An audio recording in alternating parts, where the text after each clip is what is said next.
अब इस वीडियो में हम लोग एलसी परिपथ के दोलन पढ़ेंगे। तो इस टॉपिक को एक दो बार इससे देखना और बुक की मदद से 2-3 बार बुक से पढ़ लेना, तब ये समझ में आएगा अच्छे से। तो यहाँ पर एलसी परिपथ के वैद्युत दोलन कहते किसे हैं उसको समझिए पहले।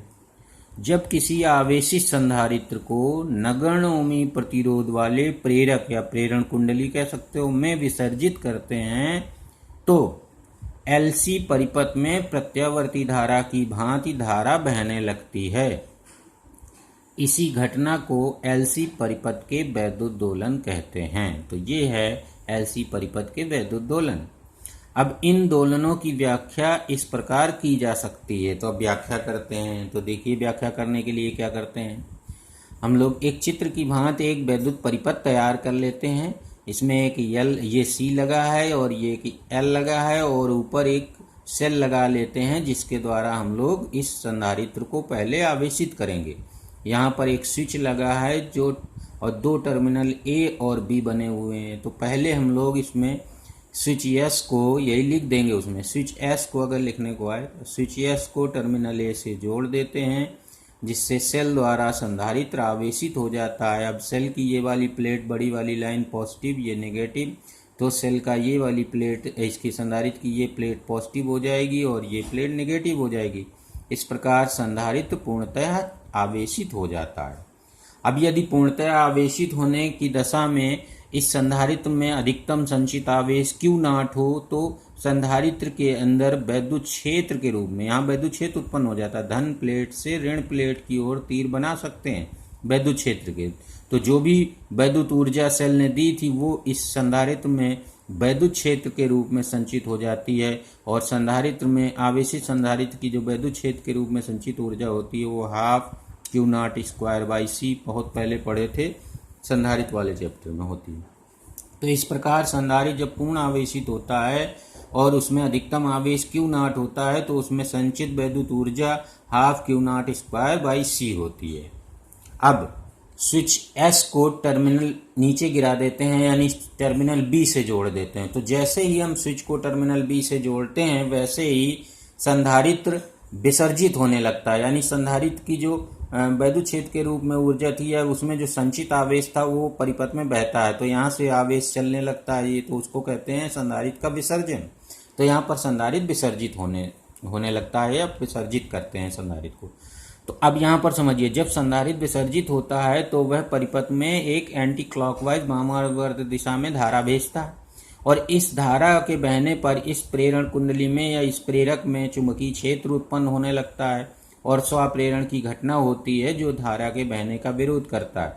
तो अब इसकी जो ऊर्जा होती है संधारित्र की वैद्युत क्षेत्र के रूप में, वह चुंबकीय क्षेत्र के रूप में बदलने लगती है।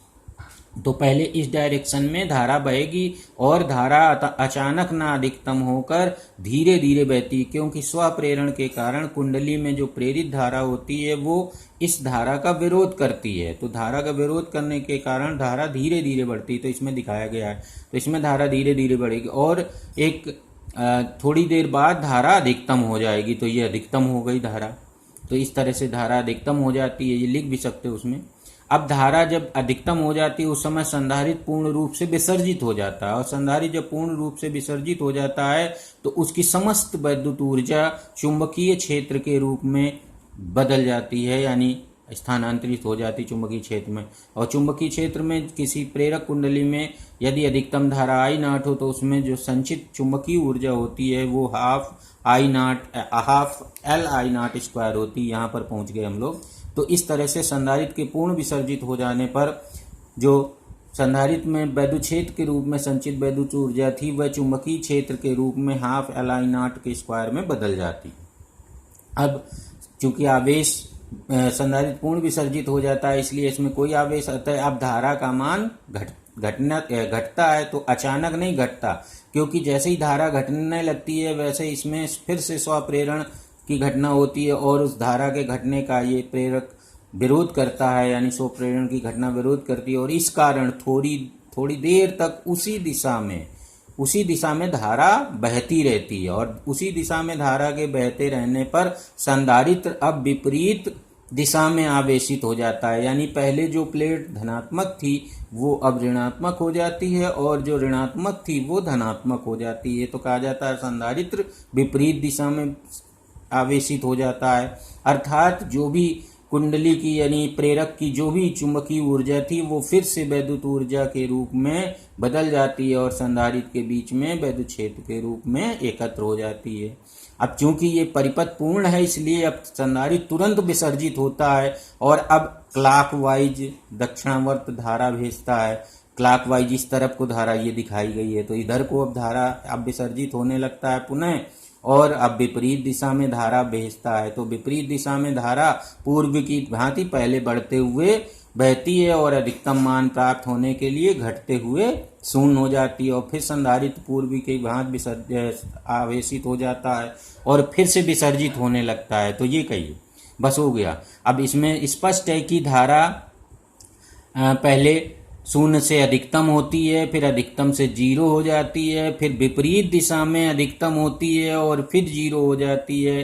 तो यह प्रकृति प्रत्यावर्ती धारा की होती है। इस प्रकार स्पष्ट है कि एलसी परिपथ में प्रत्यावर्ती धारा की भांति एक धारा बहने लगती है और इसी को बोलते हैं एलसी परिपथ के वैद्युत दोलन। तो कह देते हैं बाद में कि यही एलसी परिपथ के वैद्युत दोलन है। तो ये सब लिखा होगा इसमें, यल में पूरी बात लिखी हुई है। तो यह प्रक्रिया निरंतर चलती रहती है, अगर ऊर्जा का ह्रास नहीं होता तो यह प्रक्रिया निरंतर चलती रहती है। यही कहलाते हैं वैद्युत दोलन, एलसी परिपथ के वैद्युत दोलन। अब यहाँ फिर समझिए, प्रेरक यल का कुछ न कुछ ओमी प्रतिरोध होता है, अतः प्रत्येक चक्र में जब भी धारा उसमें बहेगी उस दौरान I²R के बराबर ऊर्जा का ह्रास हो जाता है, तो जिस कारण धारा का आयाम घटता जाता है और अंततः यानी कुछ समय बाद शून्य हो जाता है। तो ऐसी धारा को अवमंदित दोलनी धारा कहते हैं। और जब धारा का मान शून्य हो जाता है अर्थात जब वैद्युत ऊर्जा पूरी नष्ट हो जाती है उष्मा के रूप में, तो वैद्युत दोलन रुक जाते हैं। तो थोड़ी देर बाद वैद्युत दोलन रुक जाते हैं। अब यदि ऊर्जा का ह्रास ना हो यानी प्रेरक एल का कोई ओमी प्रतिरोध न हो तो ये दोलन अनंत काल तक चलते रहेंगे और अनंत काल तक उसमें धारा बहती रहेगी।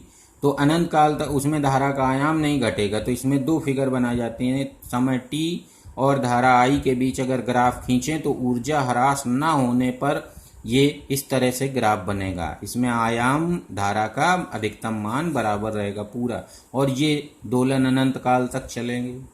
अब यदि ऊर्जा का ह्रास हो जा रहा है एलसी परिपथ में यल में ओमी प्रतिरोध के कारण, तो उसमें थोड़ी देर में आयाम, थोड़ी देर में ऊर्जा उसकी वैद्युत धारा का मान हर चक्र में हर अर्ध चक्र में घटता जाएगा। तो यहाँ आयाम ये है, फिर थोड़ा घटकर ये, फिर अगली बार घटकर ये, अगली बार घटकर ये, अगली बार घटकर ये, इस तरह से हर अर्ध चक्र में घटते घटते और थोड़ी देर में धारा का मान शून्य हो जाएगा। तो इस प्रकार की जब धारा किसी परिपथ में बहती है कि पहले तो उसका अधिकतम मान हो और धीरे धीरे समय गुजरने पर उसका मान थोड़ी देर में शून्य हो जाए, तो उसको बोला जाता है अवमंदित दोलनी धारा और इस तरह के दोलनों को बोलते हैं अवमंदित दोलन। तो ये हैं एलसी परिपथ के वैद्युत दोलन। तो इसको कई बार पढ़िएगा और किताब से भी पढ़ने की कोशिश करिए, तब आप इसको समझ पाएंगे और बिल्कुल ईजी है। जब एक बार समझ में आ जाएगा आप एक्सप्लेन कर लेंगे।